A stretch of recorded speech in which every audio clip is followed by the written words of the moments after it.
Mark Hughes joins me here in downtown Kyneton. Firstly, Hughesy, welcome back to Campbell's Comments. Afternoon, Paulie. Magnificent day. Thought we'd get back into a little bit of Australiana, mate, to promote the Kiwi yearling sale, and a little bit of a Woodlands update this afternoon, mate. So all good. We're going to do a few things, but for Canberra, reliably tells me the weather is no good. So for all our New Zealand friends, this is what the sunshine looks like. Beautiful river behind us. It was in flood not that long ago, but just a beautiful spot to do it. Somewhere different anyway. Yeah, look, we love the random nature of this little relationship, and here we are, mate, on the Campaspe River in Kyneton. It's 28 degrees on a Friday afternoon. Where else would you rather be? Absolutely. And I will say, just a little side note to HRV and people with grass track racing, there's a grass track just across there. Unfortunately, the gates are shut, but it'd be great to have a grass track meeting here at Kyneton, an hour from Melbourne, an hour from Bendigo, a bit over an hour from Ballarat. It'd be central and works so well in New Zealand. It'd be great to have something here at Kyneton, I reckon, something a bit different. Well, yeah, there's a very unique opportunity for the powers to be to follow up. Like, you're in, as you say, an hour from Melton, an hour from Ballarat. You're almost in the heartland here. So why wouldn't you toss around that idea, put it on the whiteboard? We'll put it out there, and if someone jumps on it, we'll just say, well, you heard it here first.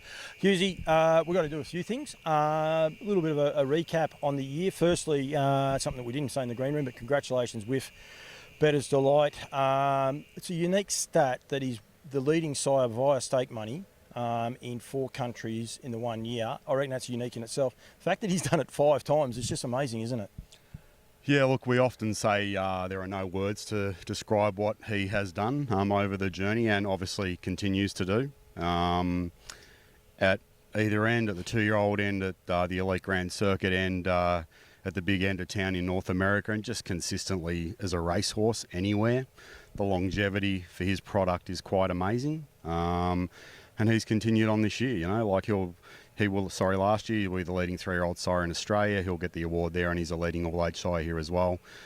That'll probably roll on for another year, he's the leading broodmare sire in Australia last year as well. So the king, as we say, there are no words for him. No, there's in this catalogue, and we will get to that in a sec, there's 72 of his progeny, which is outstanding. And then we've also got the nutrient catalogue, which I know there's a huge number in that as well. So he's just doing an amazing job, isn't he? Yeah. Look, he's he's a once in a lifetime animal, as we're well aware. His continued productivity over a long period of time has been stunning. Made roared past 500 million in prize money earnings in the last 30 days. Quite a staggering amount, given it's better than any thoroughbred stallion that's ever stood at stud. So. And that's one of the unique stats that people aren't aware. He has produced more winners, I suppose, by stake money than any stallion worldwide. Correct weight. So that's one thing harness racing can hang its hat on. And should be promoting. So I've got this little running joke amongst ourselves that, that Harness Racing Australia and Harness Racing New Zealand and the USTA should be actually building a statue, mate, to him. Yep. And it's not beyond the realms of possibility. Like, we have to celebrate greatness. And that's what he is. So, people will look back in time and go, oh my God, about him, But his legacy is going to be generation on generation for a long, long time. No, it is indeed. Recap on the year. We'll get onto this catalogue at the end of it, and some other things going on with Woodlands. But so far for the season here in Australia, how has it been? A lot of not negativity talk, but a lot of people saying it's been a trying year. A lot of the studs, unfortunately, have had trying years with losses in livestock and that. But from Woodlands' point of view, how has it been? Yeah, look, I think this has been one of the more unique years. Is probably the best way to describe it for the whole industry, both sides of the ditch. We're comfortable where we sit with our numbers this year. We forecast we'd be down a little bit, and that's going to be the case. Our 2 boys with full books are going to be right on the money. Bettors as bettors. He's done a few more than we actually forecast. So lather up, similar book to last year. Our trotters are our trotters. American Ideal is going to be a few less than last year. But having said that, we always knew there'd be a correction in the market. Pricing wise, obviously the stallion levy is going to impact, and there's not going to be as much money created out of that as probably the powers to be thought. But year on year, we're getting mares in foal all over the country. People still want to breed to the best stallions, mate. Absolutely. And you said there 2 of them already booked out, Lou and Seaside.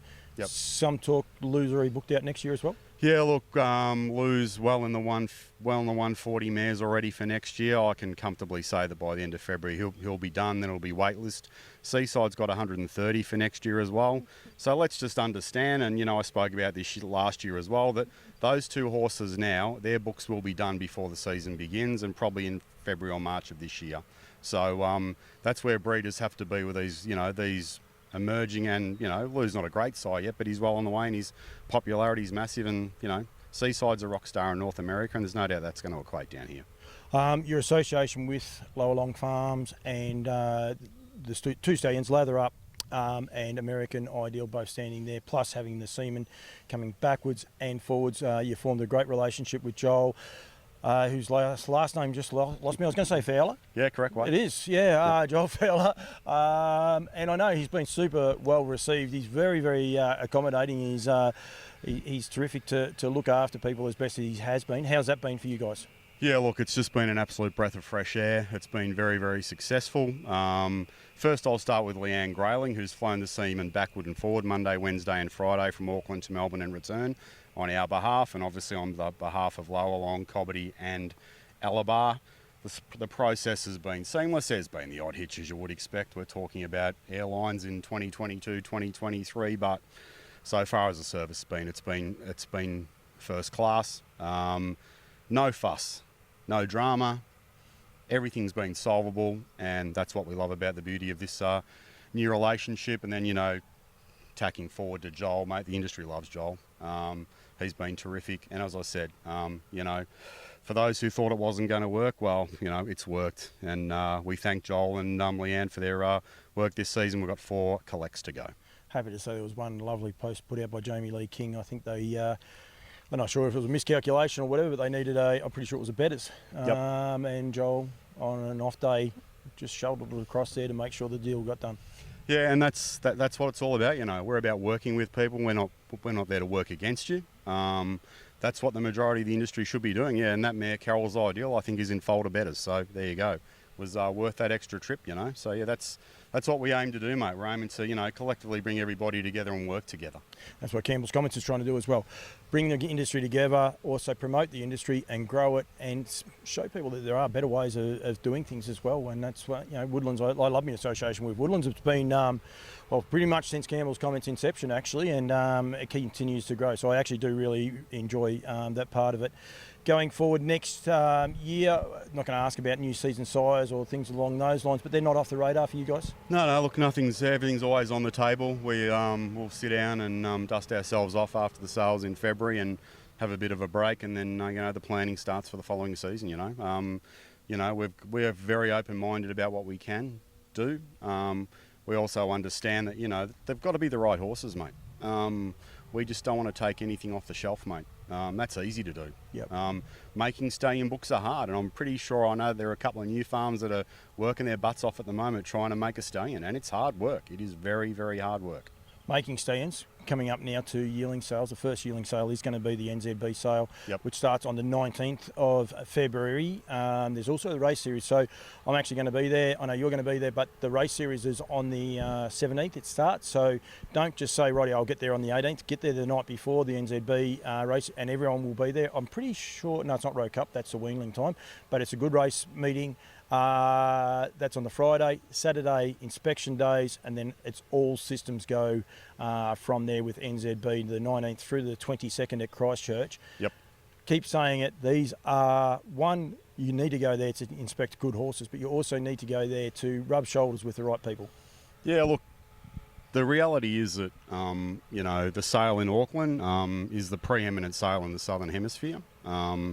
There'll be 120 to 140 lots there that are of the utmost quality. Everybody now finally has a chance to reconnect. Know they can physically get on a plane without any drama and book a hotel and not have COVID in the back of their mind. And look, the complex at Karaka is first class, great hotel, great setup. It is a world-class complex, and if you want to get the opportunity to get over there, mate, we encourage you to get there. It's a beautiful complex. It's a Hilton. Stay there on site, Yep. and then go get across to Christchurch for 3 days. Massive draft. You guys selling, I think 33. I reckon. Am I in trouble? Yeah, no, you're close. You're in the 30s. We've got 37 lots. There was 38 catalogue. We withdrew a filly because we decided the dam had passed away, so it was important to retain that particular branch of the family within the Woodlands Stud brand. So we sell 37, 25 colts and 12 fillies, and a broad range, betters, Seaside Lou, American Ideal, What the Hill, and we're even selling a Majestic Sun Trotter. A Majestic Sun Trotter. Yeah, we're going there, mate. No, look, we've always branched out, and, you know, we've bred, sold treacherous as well. So we sold Art Majors, we sold Mac 3s over the journey. You know, we're not just, you know, obviously the majority is our brand, but there's always one that, you know, we respect stallions that other people stand, mate. You have to, because, you know, he has been a great sight. Majestic Sun and What the Hill's mother, Majestic Sun and What the Hill's mother are full brother and sister. That's one of the unique little things. Yeah. And anyone wants to go and have a look at the draft from Ripple Creek on the Monday, it'll be, so that's off the top of my head, the 20th. There are 2 in there. There may be an Australian feel to it, but there's 2 in there by What the Hill at a Majestic Sun mares, and it throws up a real interesting little pedigree page, I must say. Yeah, it does. I think it's a 3x2 off the top of my head. Yep. So yeah, it's, you know, some people think that's close, but others think it's, you know, 3x2 is the way to go. A horse like Better Than Cheddar is bred on a very similar cross. Yep. So yeah, no, look, some really good opportunities, and for us, you know, it's all action stations starting next week. We've got our yearling parade through NZB next Wednesday. And then, it's all hands to the wheel after that, heading into the middle of February. We'll be doing more. We'll be singling out some of these horses and promoting them. That's not what today's about. Yep. But going forward, we'll be hand-picking a few of them out once the videos and everything are done as well, so we can showcase them properly. And there's going to be a huge amount going through Campbell's comments, because I know the guys at Southern Bred, great supporters of yours as well. Yep. Down there, they've got quite a large contingent of horses that we've got to get the word out there and get promoting for them as well. Yep. Yeah, look, so all the stuff through all the normal channels for us. Photos, videos will go up, around about 7 to 10 days before the sale. All our yearlings are scoped as they are every year. That's just a normal process for us. And put on the website. And put on our website for people to access before the sale. So we're well and truly aware of that particular part of the horse's anatomy, and we think it's crucial. The simple reality is, and we believe the thoroughbreds do it, we've done it for well over a decade now, we believe a lot of the standardbred people should be following in that way. A lot of owners now are paying, a lot of money for a service fee and then a lot of money to raise these yearlings and get them to the sale, and there is nothing worse than getting one and getting good money for it and taking it away and knowing that it failed the scope. Cut the angst out, know before you go, and then you don't have a situation, which, as a rule, does occur on a pretty regular basis at these sales. So I'd encourage people to do that. We did it with a yearling we sold at Nutrient last year, our Better's Delight filly. She was scoped. I think she's on and scoped in the whole sale in Melbourne, mate. So that's what we do. Yep, scope them prior to it, put it out there. Yep. You can get them scoped straight afterwards. Yeah. But the damage is already done. But the damage is done. And you may have missed the next one that you wanted to buy. Yeah, correct. So I think universally going forward, I think our sales companies need to encourage that. To get them going forward. Speaking of sales companies, and we're looking after NZB, but you guys have a great hand in sponsoring and getting behind the Nutrient sale, and we will ramp that up, but that association is continuing on. Yeah, no, the association continues on this year with us once again sponsoring the yearling parades in Sydney, the Gold Coast and Melbourne. So we've been part of the action from the get-go. We've sold with them. Obviously, there's a number of our weanlings that have been consigned back into these sales the last couple of years. I know there's 3 or 4 in Brisbane. Yep. So, we've got a great rapport with Mark Barton and his crew. So, that relationship continues this year. So we'll see you in the Gold Coast. Yeah, we'll be there. The shirt will fit in. Well, that's probably this is the shirt you should be wearing on the Gold Coast. We'll probably wear it at Sydney as well. Bardo makes me wear the green ones. I don't get out of that. I might have to have a word to him. But sponsorship as well, giving back to the industry. February 3rd for a start. We've got the Great Southern Star starting up, but you're also going to continue sponsoring the Victorian Derby. Yeah, look, so we signed off on our yearly agreement with Harness Racing Victoria this week. We'll continue our sponsorship of the iconic Great Southern Star on February the 3rd. and also continue our current arrangements with Harness Racing Victoria, and then we'll sponsor the Victorian Derby at the back end of the year in November. I think it's our 5th year of the Derby and close to our 5th or 6th year of the Great Southern Star. So, that relationship, we believe, has to continue. They are two emblematic, iconic races in this part of the world that we are more than happy to attach our name to. Bendigo Harness Racing Club, Ballarat Harness Racing Club, and the Wagga Harness Racing. Greg Engel will be watching, and the great man from Canada. They're great signs on their continued support of those clubs as well. We're there. Bendigo, Ballarat, Cranbourne, Wagga. We do stuff with Swan Hill, Terang. There are a number of people. We're on the track at Club Menangle. We do a lot of stuff in West Australia. We've got a close relationship with Pinjarra, and a number of the breeding bodies within most states of Australia. We must quickly say with Western Australia, unfortunately, their sale's on the same weekend as the Sydney sale for Nutrien, but they've got a big sale with a large contingent of Woodlands horses there as well as New Zealand related horses, simply because of the amount of horses they buy out of New Zealand. Look, there's the West Australians have feasted on the New Zealand product for a long time, from a yearling sale and a going point of view. Our size are represented in the March sale in Western Australia. Seaside, Lou, American Ideal Betters are all represented there.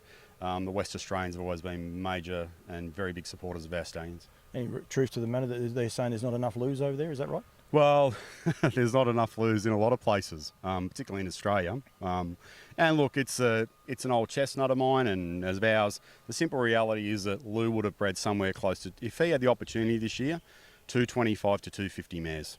Last season, 52 individual winners. 50 individual two-year-old winners in Australia, And there's been one two-year-old running here in Australia, and guess who won that one? We don't have to be a rocket scientist, do we? I actually sat in Kyabram, bar in Kyabram, and actually watched it, and he started the year off with a bang straight away. Look, he that was a Lou winner at Albion Park, and then the following day, Better's Delight left the two-year-old winner at Pinjarra. Oh, so there's been two. There's been two, and was a Better's Delight American Ideal Quinella on the two-year-old in Perth. So our boys have kick-started the year well. We won't complain about that. Just actually, as you say, being the toten or watching them at home, and two-year-olds are bowling around in the second week of January. It's actually great, and it makes the sales a lot better once they're actually hitting the grain, doesn't it? It does. And if you look at the trials, a lot of these two-year-olds, they were bowling around at the trials, green trials that are on a corn in October. Yep. Lou's had 8 or 10 two-year-old trial winners already in Australia. Yeah. So Seaside's had about 4. Seaside there before too. He the USTA 3-year-old of the year in Pebble Beach as well. So that's a great acknowledgement for him as well. Yeah, great acknowledgement for him. A lot of his sons and daughters were major key players in Ohio. Pebble Beach now heads to stud in Kentucky. $7,500 US for his first season there. So Seaside's numbers in North America are quite stunning. Vis-a-vis very similar to Captain Treacherous at 2 and 3. And this is one thing people have got to note. There's an article this week online on the USTA. They start to chip away at two-year-olds in training up there this year. So Ron Burke, the best trainer in the world. And they listed all his two-year-old crop that are down in Florida now getting ready for the year ahead. The majority are by Sweet Lou, as you would expect. Ronnie trained him, they loved him, but he's got 11 Seasides in his barn. And then 12 Lou's, 11 Seasides, and the list gradually heads a little bit south. So you know where Ron's at with Seaside, and you know where he's at with Lou. So, Seaside he'll be right down here. No, he'll be fine. This year will be his year. We've also, so this is the first season selling with lather ups and What the Hills. I've been fortunate enough to see a lot of yearlings already so far, with plenty more to come, especially Queensland, but also now here in Victoria just this week, having a good look around. Open your eyes up, make sure you go and check these guys out. They look goers, they look the type. What the Hills, obviously, there was some last year. There's a larger amount of them this year, though. Yeah, What the Hill's current crop's just turned 3 in Australia. So, so this is first season of us for Lather Up. There's also a handful of speeding spurs in yearling sales as well. Look, Lather Up, mate, we sold weanlings for him back in May up to over 30,000. Great reception at the sales in North America, as you would expect. Another solid book this season. He is a Smokey's chance of making it. He'll have more foals on the ground than Seaside and Lou ever had in his first couple of crops in Australia, so it's got to count for something. We've bred 3 Group 1 mares to him this year in New Zealand. They're all in foal to him, so he will get a chance. And he's one of those ones that'll be at the sale that they'll be poking around the 12-15 mark. You're getting a bargain, guys. You're getting a bargain. Check out his breed. And the one thing I keep saying, one, the names, but also the dam. His mother just left winner after winner, and it is a cracking family. We've actually bred a world record holder to him too. So there's something different. They can't take the world record away from it. I don't think they can anyway. Never know, HRA. They can do funny things from time to time, but they can't take that one. And look, Kath and I have bred a mare to him this year. So that's how I think I'm high on the horse. Just very quickly before not very quickly too, because we'll give it the time, but Team Teal and the ovarian cancer is about to start. Awareness is about to start. Sorry, not the ovarian cancer, but the awareness through Duncan McPherson. And you guys are getting behind that again, like you do every year. But it's a continued support now for this. It's an amazing cause that harness racing's really raised the bar, I suppose. Yeah, look, Duncan and his work with ANZCOG and through the Cancer Network and that sort of thing, they approached us in 2016 to be the sponsor from a breeding point of view or a stud point of view, and we happily accepted. So we roll around to 2023 and we're still part of that 8 years later. Outstanding work by Duncan and the crew that get around him to do that. Mickey Tirano, who's a really good mate of mine. It's one of those things where they send us a say when we say yep straight away. It's just, for us, it's a no-brainer. And it's clearly one of the best nights out in harness racing because you got the races on in the background, but you've got this amazing room full of people and support and happy faces and great stories, good and bad. But it's a great night and we're happy to be behind it. Yeah, no, it is indeed. And as you said, great stories. They're very humbling because you see these people. Some of them have been lucky enough to survive. Others, unfortunately, talking about loved ones that they lost and lost too quickly. So it is definitely a reality check. Hughesy, that's about it. We will be doing, as I said, the next 2-3 weeks leading into the NZB sale. As I said, it starts on the 19th, but be across there a little bit earlier. We're going to do quite a bit of awareness of the progeny from Woodlands Stud, plus the progeny, but also the offering up, so that the 37 that you guys are offering up as well. So we'll be doing plenty more promoting with that, mate. But thanks for joining me here in beautiful Kyneton on the banks of the Campaspe River. It's not flowing anywhere near as fast, but it is a lovely day here. So, it is a gorgeous day. Just 2 more things before we go. Joseph Calder Awards, guys, Harness Racing Australia have, I can cut this bit out, you know that. Have put a little note up today on the website, we noticed, so for media awards. So we encourage anybody out there to send an email off to them by January 31 to nominate Paul for all his work that he does, which is over and above for the sport, and it deserves a lot of recognition. So we've actually nicknamed him Hollywood. So when you send in the emails, put Paul Hollywood Campbell on it, can you please? And second of all, happy 21st to my baby girl, who's 21 very soon. So that's all, and we'll catch up in New Zealand, Cobber. You're going to make your daughter have watched all the way through this to get the happy birthday? Yeah. Well, she has to see her old man once in a blue moon. So, what's her name? Eliza. Eliza, happy birthday to you. And you've done a great job. I tell you, to be raised by this one and still be alive at 21, you've done a great job. Thank you. Yeah, totally Thank you very much, mate. Thanks, Cobber.